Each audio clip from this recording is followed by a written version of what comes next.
감사합니다.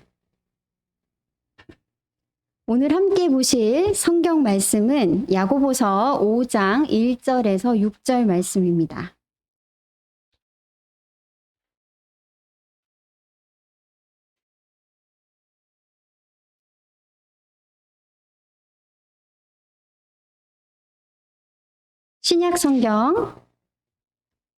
신약성경 375페이지입니다. 야고보서 5장 1절에서 6절 말씀입니다.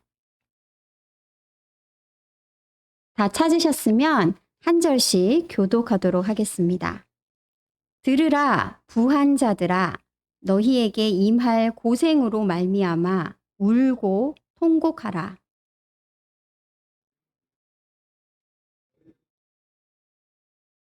너희 금과 은은 녹이 쓸었으니 이 녹이 너희에게 증거가 되며 불같이 너희 살을 먹으리라. 너희가 말세에 재물을 쌓았도다.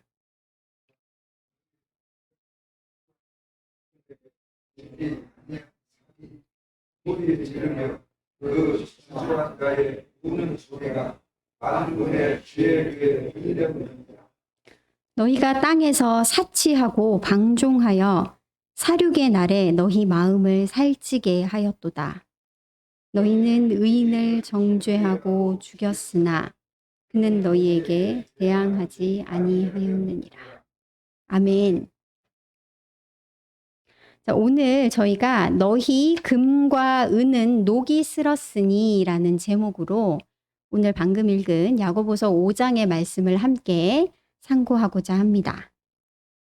오늘 말씀의 시작이 들으라 라는 말씀으로 단어로 시작하고 있는데요. 지난번 저희 야고보서 설교 시간에 보았던 본문 4장 13절부터 17절도 역시 동일한 단어로 시작한 적이 있습니다. 4장 13절을 한번 보시면 들으라 라는 말로 시작했습니다. 헬라어 단어로는 사실은 두 개의 단어인데요. 이 들으라라는 한국어로는 하나로 표현된 거지만 야고보가 동일한 단어로 4장 13절에도 이야기하고 5장 1절에도 이야기함을 통해서 이 4장 13절부터 17절까지의 내용과 오늘 살펴보게 될 5장 1절에서 6절까지의 말씀이 긴밀하게 연결되어 있다라는 것을 힌트로 보여주고 있습니다. 지난 시간에 살펴봤던 이 4장 마지막 부분 4장 13절부터 17절의 말씀을 그렇다면 저희가 한번 기억을 한번 꺼내봐야 될 것 같습니다. 아주 오래전에 안드로메다로 가버렸지만 저희가 그때 했던 설교 말씀 한번 기억을 끄집어내 보기를 원합니다. 지난 설교에서 우리가 교만한 사람에 대해서 배웠습니다. 4장 13절에서 17절에 교만한 사람이 나오는데 이 사람은 자신의 삶을 자기가 원하는 대로 이끌어서 이루면서 살 수 있다라고 장담하는 사람입니다. 이 사람을 향해서 야고보가 무엇이다라고 얘기했냐면 4장 14절에 보시면 너희 생명이 무엇이냐? 너희는 잠깐 보이다가 없어지는 안개니라 라고 야고보가 이 교만한 사람을 향해서 외쳤습니다. 흙으로 만들어져서 언제든지 흙으로 되돌아갈 수밖에 없는 아담아, 네가 하나님이 되고자 하느냐라고 야고보가 말하고 있는 겁니다. 내 삶의 선이 무엇인지 내가 정하고 그 선이 분명히 이루어지게 하면서 살겠다라고 다짐하는 사람은 하나님이 되고자 하는 교만함이다라고 야고보가 이야기하고 있는 것입니다. 흙으로 만들어진 아담, 그래서 언제든지 흙으로 돌아갈 수 있는 아담이 가져야 할 마땅한 마음의 태도, 삶의 태도는 그러면 무엇일까요? 야고보는 지난번 본문 속에서 이렇게 얘기했습니다. 주의 뜻이면 우리가 살기도 하고 이것이나 저것을 하리라. 내 생명이 하나님의 것입니다를 고백하고 내 삶에 이루어지는 일에 대해서 하나님의 뜻에 순종하고 겸손한 사람, 그런 사람이 되어야 된다라고 야고보가 이야기했습니다. 이와 반대되는 사람은 어떤 사람이다라고 얘기했습니까? 다시 한번 얘기하자면 내 삶에 선이 무엇인지를 내가 결정하고 그 선이 분명히 반드시 이루어지도록 이끌며 살겠다라고 이야기하는 사람입니다. 그는 선악과를 따먹고 내가 신이 되겠다라고 외치는 사람입니다. 그럼 여러분, 야고보는 지금 본문 속에서 우리의 삶의 계획을 해서는 안 됩니다. 장래의 일을 준비하면서 살아서는 안 됩니다라는 얘기를 하고 있는 것이 아닙니다. 야고보가 오늘 본문에서 이야기했던 바는 우리의 삶의 바탕에 깔려있는 태도를 이야기하는 것입니다. 마치 내가 모든 것을 결정하는 신이 되는 것처럼 이것이 내 삶의 선이야, 이것이 내 삶의 악이야를 결정하는 태도에 대해서 이야기하고 있는 겁니다. 이 일은 내 삶에 반드시 일어나야 하는 일이야. 이 일은 내 삶에 절대로 일어나서는 안 되는 일이야 라고 내가 스스로 신이 되어 선과 악을 결정하는 태도에 대해서 이야기하고 있는 것입니다. 야고보는 우리를 안개와 같은 인생아, 흙으로 만들어져 언제든 흙으로 돌아갈 아담아라고 부르고 있습니다. 우리가 가져야 할 태도는 무엇입니까?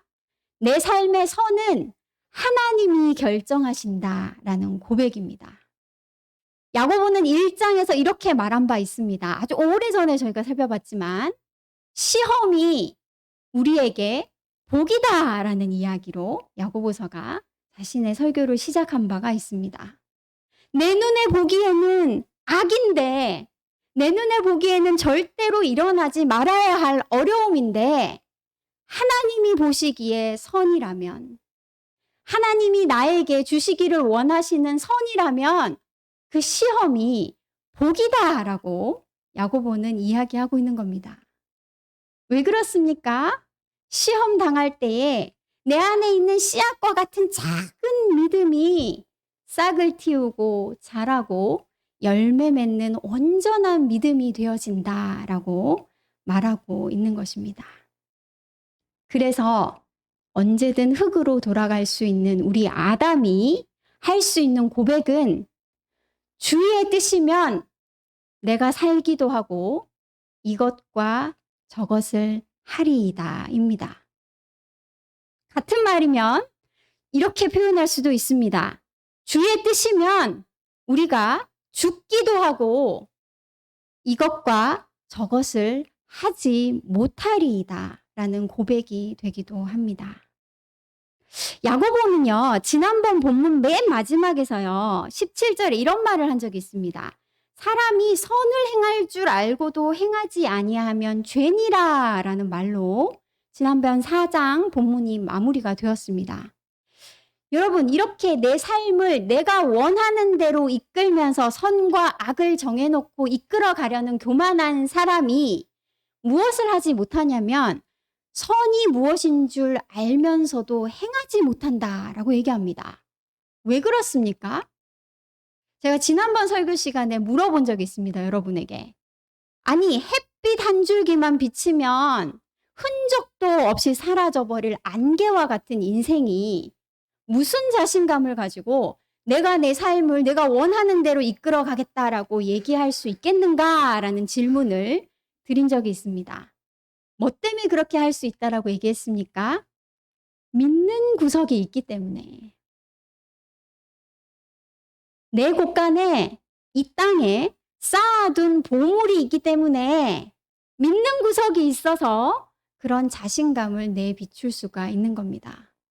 근데 여러분, 이렇게 내가 원하는 대로 내 삶을 내가 원하는 방식으로 이끌어가기를 원하는 교만한 사람이 그렇다면 그 믿는 구석을 하나님이 원하는 대로 사용할 수가 있을까요? 내 곳간에 있는 쌓여있는 보물을 내어서 하나님이 원하시는 일에 사용할 수가 있을까요? 없다는 것입니다. 내 믿는 구석이 있어야 내가 원하는 대로 내 삶을 내가 정한 선을 따라 이루어지도록 할 수가 있기 때문입니다. 그래서 이 사람은 선이 무엇인 줄 알면서도 행할 수가 없게 됩니다. 자신의 곳간에 재물을 차곡차곡 쌓아두는 부자가 될 수밖에 없다는 것입니다. 이제 오늘 본문으로 한번 넘어가 보도록 하겠습니다. 오늘 본문은 부자를 향한 엄중한 경고의 말씀입니다. 부자를 향해 들으라 라고 말하면서 부자가 어떤 사람인지를 묘사하고 있습니다. 오늘 본문에 나오는 부자는 어떤 사람입니까? 저희가 2절과 3절 첫 문장까지 한번 같이 읽어보겠습니다. 5장 2절과 3절 첫 문장까지 읽어볼게요. 시작. 너희 재물은 썩었고 너희 옷은 좀 먹었으며 너희 금과 은은 녹이 슬었으니. 부자들아 들으라 라고 하면서 부자가 어떤 사람이다 라고 묘사하고 있습니까? 부자의 재물은 썩었고 부자의 옷은 좀이 먹었으며 그들의 금과 은은 어떻다라고 합니까? 녹이 슬었으니. 부자는 어떤 사람이 부자다라고 묘사합니까? 그의 금과 은이 녹이 쓴 사람이 부자다라고 묘사하고 있습니다. 고대에는 지금 우리 현대의 사람들처럼 저축을 하거나 투자할 수 있는 방법이 많지 않았습니다. 주식이 있었던 것도 아니고 펀드가 있었던 것도 아니고 당시 사람들이 생존을 위해 먹고 살 수 있는 것 외에 추가로 무엇인가 재물이 생기면 할 수 있었던 것은 그저 상자에 고이 넣어두거나 좀 불안하면 주머니에 넣어서 몸에 차고 다니거나 또 그거보다 좀 더 많은 돈이 생기면 고대 사람들은 어떻게 했냐면 항아리에다가 그 돈, 금과 은의 동전을 넣어서 땅에다가 묻어두었습니다. 아무도 발견할 수 없는 땅에다가 고이 묻어두는 것이 유일한 저축의 방법이었던 겁니다. 자, 그런데 오늘 본문 속에 부자는 그의 금과 은이 녹이 쓴 자다라고 얘기합니다. 여러분, 금돈, 은돈이 녹이 쓰려면 어떻게 해야 될까요? 땅 속에 오래오래 켜켜이 묵혀두어서 쌓아두었을 때 그 금과 은돈에 거무튀튀한 때와 녹이 슬게 됩니다. 본문에서 부자는 그의 금과 은이 녹이 쓴 사람이다 라는 말은 다른 표현으로 이야기하자면 재물을 쌓아둔 사람이다 라는 이야기입니다. 자, 그런데 오늘 이 본문 속에서 이 부자를 향해서 어떤 메시지를 주고 있냐면 5장 3절에 이렇게 얘기합니다. 이 녹이 너희에게 증거가 되며 라고 표현합니다. 증거입니다. 증거. 무슨 증거입니까? 증거라는 게 뭘까요? 어떤 일이 있고 무슨 어떤 사건을 보여주는 증거, 표지라는 거 아니겠습니까? 그죠? 자, 부자들아 너희의 은과 금이 녹이 슬었다. 쌓아둔 재물이구나 라고 이야기하면서 그것이 어떤 것의 증거가 된다 라고 이야기합니다. 무엇의 증거라고 이야기하는 걸까요? 우리가 살펴본 본문 속에 그 대답이 등장합니다. 부자의 쌓아둔 재물, 녹이 쓴 금과 은은 그가 선을 행할 줄 알면서도 행하지 않았음의 증거다라고 야고보는 이야기하고 있습니다. 하나님의 뜻, 우리가 행해야 될 선은 분명하다라고 야고보는 얘기합니다. 야고보서 1장 27절에 그 뜻을 이야기한 바가 있습니다. 하나님 아버지 앞에서 정결하고 더러움이 없는 경건은 곧 고아와 과부를 그 환난 중에서 돌보고 또 자기를 지켜 새 속에 물들지 아니하는 그것이니라. 하나님의 뜻은 분명하다. 우리가 행해야 될 선은 분명하다라고 야고보는 이야기합니다. 하나님이 사랑하시는 그 고아와 과부들을 돌보는 것, 내가 가진 것을 사용하여 하나님의 백성들을 돌보고 섬기는 것, 하나님의 뜻은 분명하다라고 얘기합니다.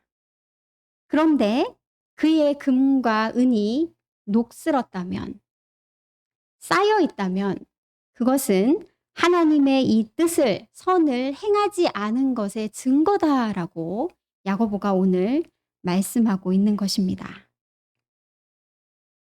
3절에서 야고보는 이 녹에 대해서 한 가지 이야기를 더 하고 있습니다.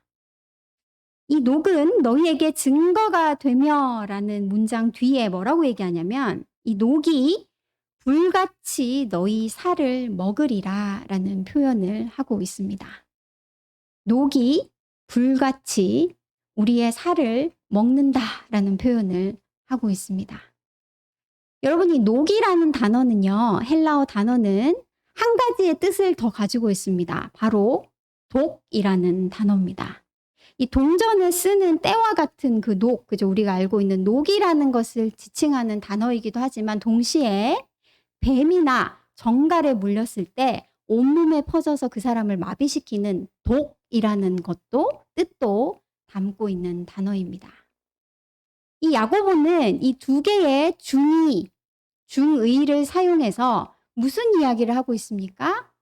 그 부자의 금과 은의 녹이 쌓여있는 재물이 그의 살을 먹는, 살에 파고들어서 그의 몸을 마비시키는 독과 같다라는 이야기를 하고 있는 겁니다. 앞에서 우리가 살펴본 바가 있습니다. 교만한 사람을 살펴봤습니다. 이 사람이 어찌하여 이렇게 강팍한 마음을 가진 교만한 자가 될 수 있었습니까? 믿는 구석이 있기 때문에, 쌓아둔 재물이 있었기 때문에, 항아리에 꽁꽁 싸서 땅에 묻어둔 금과 은이 있었기 때문에 그는 하나님이 없이도 내가 살아갈 수 있다. 하나님의 뜻과 상관없이 내가 무엇이 선인지를 정하고 그 선을 따라서 내 삶을 이끌어갈 수 있다라는 생각에 빠지게 되는 겁니다. 그가 가진 금과 은의 녹이 그의 살을 먹는 독이 되고 있습니다. 만약에 그 부자가 가진 재물이 더 많았다면 누가 봐도 걱정 없이 살 만큼 그 돈이 많았다면 여러분 그 확신은 점점 어떻게 될까요? 더 강력해지겠죠. 무슨 일이 있어도 나는 행복하게 내가 원하는 삶을 누리며 살 수 있어 라는 확신에 차게 될 겁니다. 그 확신은 다른 말로 하면 무슨 뜻입니까? 내가 오늘 이 하루 하나님께 생명을 구하지 않아도 살 수 있어 라는 착각과 같은 말을 뜻하고 있습니다. 내가 오늘 이 하루 하나님께 나아가서 지혜를 구하지 않아도 아무 무리 없이 이 하루를 행복하게 살 수 있어 라는 착각을 의미합니다. 금과 은의 녹이 우리의 살을 먹는 독이 되는 것을 기억해야만 합니다. 그런데 여러분, 성경 속에서 부 자체를 악이라고 말하고 있진 않습니다. 돈 자체가 악이다. 물질 자체가 악이다라고 말하고 있진 않습니다. 부자 자체가, 부한 사람 자체가 악인이다라고 묘사하고 있진 않습니다. 왜 그렇습니까? 성경이 비판하고 있는 부자는 마음의 문제이기 때문입니다. 그게 객관적인 돈의 금액이라면 여러분, 줄을 세워놓고 1등부터 10등까지는 부자, 그 뒤부터는 가난한 사람이라고 결정할 수 있을 텐데 돈의 액수, 금액의 문제가 아니라 마음의 문제다라는 얘기를 하고 있습니다.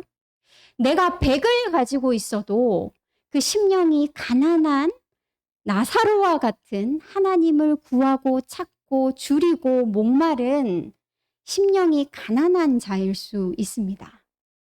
내가 일을 가지고 있음에도 불구하고 그 마음이 배부르고 따뜻하고 충만하여서 하나님을 구하지 않고도 얼마든지 살아갈 수 있는 부자일 수도 있습니다. 성경이 이야기하는 부자의 기준은 그 마음의 문제를 이야기하고 있습니다. 그런데 여러분, 동시에 우리는 이것도 생각해야 됩니다. 성경 속에서 비난받고 있는, 비판받고 있고 부자라라고 책망받고 있는 자들은 실제로 돈이 많은 자들이 대부분입니다. 무슨 얘기입니까? 우리가 인간이기 때문에 가진 것이 많아질수록 확률이 높아진다라는 겁니다. 무슨 확률요? 우리의 심령마저도 부자가 될 확률이 높아질 수밖에 없습니다. 금과 은의 녹은 독이 되기 때문입니다. 예수님께서 사역하실 때에 한 청년을 만나십니다. 성경 속에 부자 청년이다 라고 표현되고 있는 청년을 만납니다. 그는 예수님께 나와서 묻습니다. 선생님, 내가 어떻게 해야 영생을 얻겠습니까? 예수님께서 율법에 대해서 이야기하자 내가 그것을 다 지켰습니다, 선생님.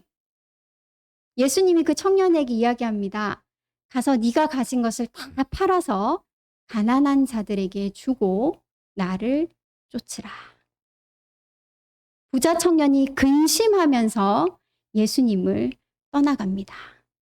그리고 예수님이 뭐라고 얘기하시냐면 부자가 천국에 들어가는 것은 낙타가 바늘 귀로 들어가는 것보다 어렵다라고 말씀하십니다. 여러분, 그 청년에 대해서 한번 생각해 보시기 바랍니다. 야고보가 이야기하는 것처럼 그 청년이 쌓아둔 재물, 그 청년의 금과 은의 녹은 그 청년의 살을 파고드는 독이 되었습니다. 예수님을 만나는 그 당시에 이르면 그의 금과 은의 녹이 그를 온통 잡아먹고 삼켜버려서 온 몸이 그 금과 은의 독으로 마비되어 있는 상태입니다. 예수님이 그 청년에게 왜 가진 모든 것을 팔아서 가난한 자들에게 주고 나를 쫓으라 라고 말씀하셨을까요? 그 청년을 시험에 들게 하기 위해서 그랬습니까? 그 청년이 예수님을 따라오는 게 못마땅해서 떨궈버리시려고 그런 얘기를 하셨습니까?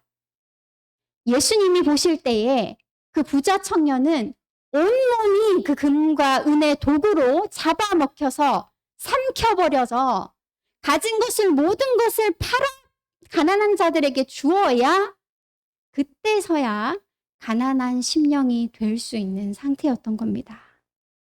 그렇게 해서야만 그 마음이 되살아날 수 있는 상태까지 이른 것입니다. 오늘 예수님의 이 말씀의 엄중한 메시지를 기억해야 하겠습니다. 나의 금과 은의 녹이 나의 살을 파고드는 독이 된다라는 야고보의 말씀을 우리가 기억해야 하겠습니다. 오늘 본문 속에서 야고보가 5절 말씀 속에 부자를 이렇게 표현합니다. 너희가 땅에서 사치하고 방종하였다라는 표현이 등장하는데요. 여기에 사치하다라는 게 그냥 단순히 뭔가 비싸고 좋은 것들로 자기를 꾸미고 막 그랬다라는 정도의 의미로 생각할 수 있는데요. 사실 이 표현 사치하다라는 표현이 굉장히 특정한 것을 의미합니다. 구약 성경에 보시면 이 단어가 언제 쓰였냐면 이스라엘 백성들이 하나님이 약속한 가나안 땅에 들어가서 그곳의 풍족함을 누리는 것을 묘사하는 단어입니다. 그 가나안 땅, 약속의 땅에 흐르는 젖과 꿀로 배부르고 풍족하여서 더 이상 아무것도 부족함이 없는 그 상태를 묘사할 때 사용되는 단어가 바로 요 특정한 여기 쓰인 사치하다라는 요 단어인 겁니다. 자, 그러면 야고보가 부자들을 향해서 너희가 이 땅에서 사치하였다라고 표현할 때에 이 문장은 무엇을 의미하는 것입니까? 부자들은 이 땅을 가나안 땅으로 만들었다는 겁니다. 이 땅을 천국으로 만들었다는 겁니다. 배부르고 풍족하여서 조금도 목마르지도 조금도 줄이지도 않는 약속의 땅, 하나님 나라, 천국의 상태를 이 땅에서 이루었다라는 겁니다. 그래서 여러분, 그 5절 끝부분에 뭐라고 표현이 되어 있냐면 너희 마음을 살찌게 하였도다 라고 표현하고 있습니다. 예수님의 비유 중에 부자와 나사로의 비유가 나옵니다. 부자는 죽어서 어디에 갑니까? 지옥에 떨어집니다. 나사로는 아브라함의 품이다라고 표현되어진 천국에 가게 됩니다. 부자가 그 불 속에서 고통받다가 나사로를 쳐다보고 아브라함에게 이런 부탁을 합니다. 아버지 아브라함이여, 나사로의 손에 물을 찍어서 내 혀를 좀 서늘하게 해주십시오. 그때 아브라함이 뭐라고 이야기하는지 제가 한번 읽어보도록 하겠습니다. 어디 갔습니까? 찾겠습니다.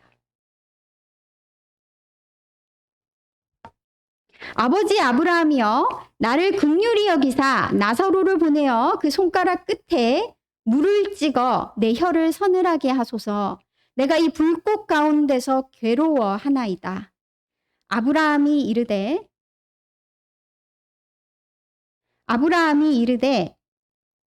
예, 너는 살았을 때에 좋은 것을 받았고 나사로는 고난을 받았으니 이것을 기억하라. 이제 그는 여기서 위로를 받고 너는 괴로움을 받느니라. 이상하지 않습니까? 그러면 뭐 이 땅에서 고난받은 사람은 행복한 것을 얻고 여기서 행복해서는 안 된다는 얘기인가? 라고 생각할 수 있겠습니다. 그죠? 이 땅에서 누리고 행복해서는 안 된다는 얘기인가? 포인트가 뭡니까? 너는 이 땅에 하나님의 나라, 천국을 이미 이루어 버렸다라는 것이 포인트입니다.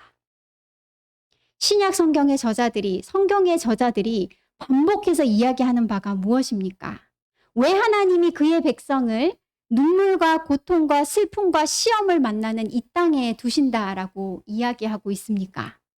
이 땅에 우리가 살아가는 목적이 무엇이고 이유가 무엇이다라고 이야기합니까? 하나님이 그 백성을 광야에 두시는 이유는 이 광야에서 사람이 떡으로 사는 것이 아니라 하나님의 입에서 나오는 말씀으로 사는 것을 알게 하기 위해서 우리를 광야에 두신 것이다 라고 얘기합니다.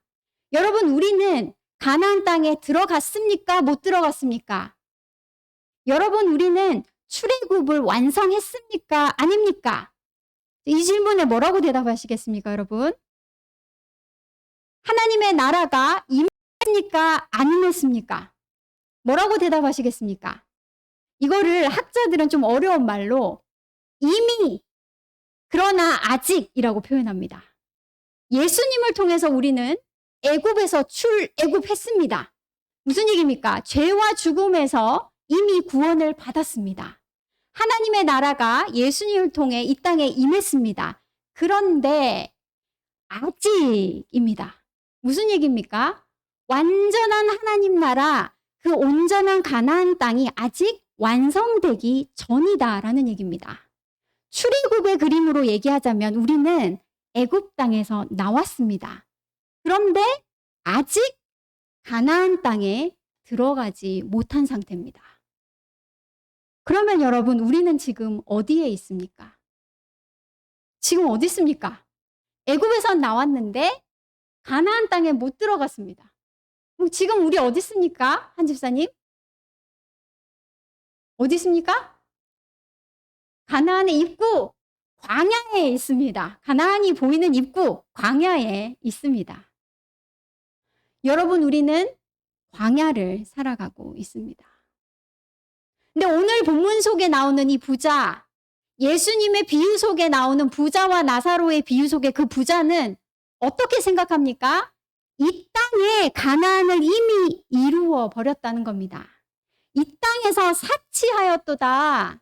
가나안 땅에서 그 누릴 조금도 줄이지 않고 부족함이 없고 배부르고 풍족함을 이미 이 땅에서 누려버린다라는 겁니다. 그렇게 했을 때 문제가 뭡니까? 야고보가 오늘 본문에서 너희 마음을 살찌게 하였도다. 하나님이 의도하신 바, 하나님 아버지께서 우리를 향하신 뜻이 이루어지지 않게 한다는 겁니다. 그 뜻이 뭡니까? 우리가 광야에서 줄이고 목마르고 시험을 만나는 가운데 떡이 아닌 하나님의 입에서 나오는 말씀으로 사는 것을 배워야 하는데, 내 곳간에 쌓인 금과 은이 나를 배부르게 합니다. 내 마음을 살찌게 합니다. 하나님의 입에서 나오는 말씀이 없어도 내 곳간에 쌓여서 썩어 나가는 빵이 나를 배부르게 합니다. 하나님 아버지가 간절히 원하시는 바, 이 시험을 만나는 광야 속에서 순종을 배우는 과정을 팽개쳐 버리게 됩니다. 마음이 살찐 자를 본문에서 무엇이다라고 표현하냐면, 사륙의 날에 너희 마음을 살찌게 하였도다. 도살장에 끌려가는 가축이 죽는 순간을 위해 살을 찌우는과 같은 이미지를 사용하고 있습니다. 이 땅을 살아가는 동안 여러분, 이곳에서 가나안의 복을 다 누리려고 하시면 안 됩니다. 하나님 아버지가 때를 따라 반석을 열어서 우리에게 물을 마시게 하시고, 때를 따라 하늘에서 내리는 만나로 우리를 배불리시는 것을 경험해야 합니다. 내 장막에 가득히 쌓여있는 은과 금으로 내 배를 배불리고, 내 장막에 쌓여있는 고기로 내 배를 배불려서는 안 됩니다. 그것에 집중하셔서는 안 됩니다. 하나님이 여러분들에게 재물을 넘치고 풍족하게 주신다면, 그것은 하나님이 원하시는 선한 일을 위해 행하라고 주신 것입니다. 이곳에서 가나안의 복을 누려서 배부름과 풍족함을 누리고 살라고 주신 것이 아니라, 하나님의 선한 뜻을 위해서, 고아와 과부를 위해서 사용하라고 여러분에게 금과 은을 넘치도록 주시는 것입니다. 오늘 야고보의 메시지를 엄중하게 들으시기를 원합니다. 쌓아두어 나의 금과 은에 녹이 슬게 하여서는 안 됩니다. 오늘 본문 속에서 야고보가 부한 자들에게 무엇이라고 얘기하면서 이 메시지를 시작했냐면, 들으라 부한 자들아, 너희에게 임할 고생으로 말미암아 울고 통곡하라 라는 말로 메시지를 시작했습니다. 여러분이 본문 속에 부자의 묘사를 보면 나와는 상관없는데 라는 생각을 하실 수도 있습니다. 왜 그렇습니까? 이 부자는 4절에 보면 밭에서 추수한 품꾼에게 주지 아니한 삭시 소리 지른다. 이 부자는 자기 밭에 품꾼을 쓰고도 그 삭스를 제때에 주지 않는 자로 묘사되고 있습니다. 또 6절에 보면 의인을 정죄하고 죽였다. 그런데 그는 너희에게 대항하지 아니하였다라고 얘기합니다. 이 부자는 의인을 정죄하고 죽이는 악한 사람으로 묘사되고 있습니다. 나는 아닌데? 나는 이런 악한 자들하고는 상관없어 라고 이야기하실 수 있겠습니까? 예수님 시대의 유대 지도자들을 기억해 보시기 바랍니다. 그들은 있는 힘을 다해 하나님을 섬겼습니다. 때가 되면 주일마다 빠지지 않고 교회에 나오는 사람들이었습니다. 11조 감사헌금 절기 예물 빠지지 않고 풍족하게 하나님께 드리는 자들이었습니다. 교회에 행사가 있을 때마다 빠지지 않고 제1선에 앞서서 충성하던 사람들이었습니다. 그런데 그들이 무슨 일을 행합니까? 예수 그리스도, 하나님이 보내신 메시아 의인을 십자가에 죽이는 것에 앞장서는 자가 됩니다. 어떻게 그들이 그러한 나락에 빠지게 됩니까? 이 땅에서 하나님 나라를 이미 이루어버리고 자신이 쌓아둔 금과 은으로 자신의 마음을 살찌게 했기 때문입니다.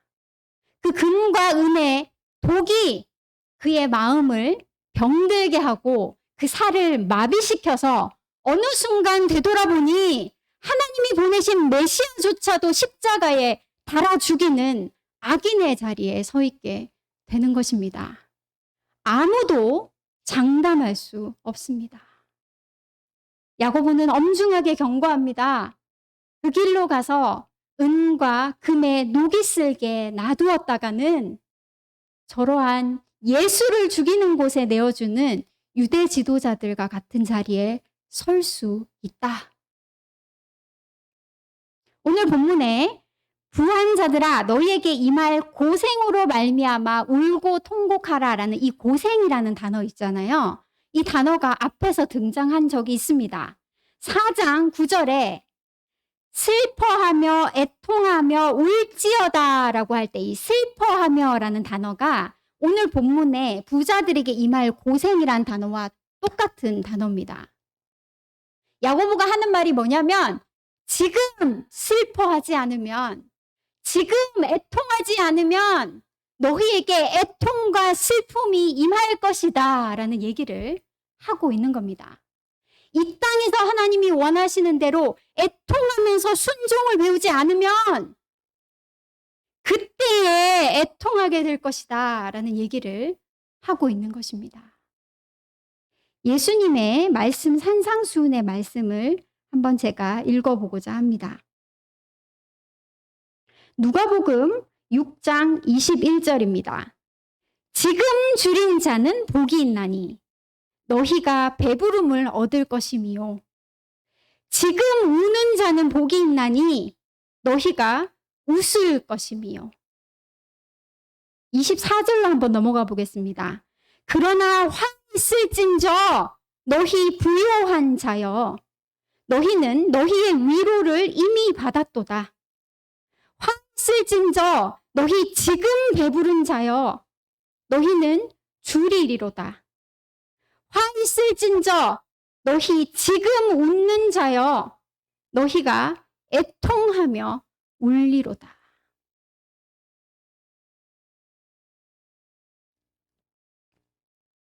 여러분 오늘 말씀을 진지하고 엄숙하게 받으시기를 원합니다. 나는 저러한 악인의 자리에 처하지 않았어. 나는 품꾼의 삭슬 떼먹는 저런 악독한 부자가 아니야 라고 집으로 돌아가시지 않기 바랍니다. 오늘 야고보의 메시지는 이곳에 있는 모든 사람, 저를 포함한 모든 사람에게 하나님이 주시는 메시지입니다. 나의 곳간에 은과 금이 녹이 슬도록 쌓아두지 마시기 바랍니다. 근데 그럼 여러분, 그 우리 힘으로 할 수 있습니까? 못합니다. 여러분, 못합니다. 어떻게 그렇게 할 수 있습니까? 내일 무슨 일이 일어날지 모르는데, 이 광야와 같은 삶에서 내일 불뱀을 만날지도 모르는데, 내일 마실 물이 똑 떨어져서 우리 자식 새끼가 목말라 죽는 상황이 있을지도 모르는데, 어떻게 내 곳간에 있는 이 물 한 통을 하나님 뜻을 위해 쓸 수가 있습니까? 어떻게 내 곳간에 있는 이 떡을 하나님 뜻을 위해서 내줄 수가 있습니까? 못합니다, 우리는. 그래서 야고보는 1장 1절부터 무슨 얘기를 합니까? 지혜를 구하라. 하나님께 날마다 나아가서 우리 하나님 아버지가 누구신지를 깨달아 아는 지혜를 구하라. 하늘의 새도 먹이시고 풀의 꽃도 입히시는 우리 하나님 아버지가 나를 얼마나 사랑하시는지를 깨달아 아는 지혜를 구하라. 하나밖에 없는 아들까지 내어주시는 그 아버지가 나의 삶을 이 광야와 같은 삶 속에서 바위를 여시고 하늘을 열어서 먹이시고 입히시고 마시게 할 것이다 라는 확신을 날마다 구하라. 그것이 없이는 절대로 할 수가 없습니다.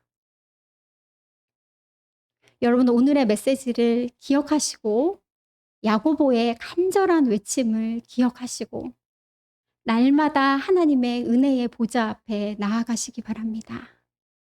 후히 주시고 꾸짖지 아니하시는 하나님, 온 마음으로 올인해서 우리를 사랑하시고 조금도 아까워하지 않으시는 아버지 하나님을 날마다 만나시기를 바랍니다.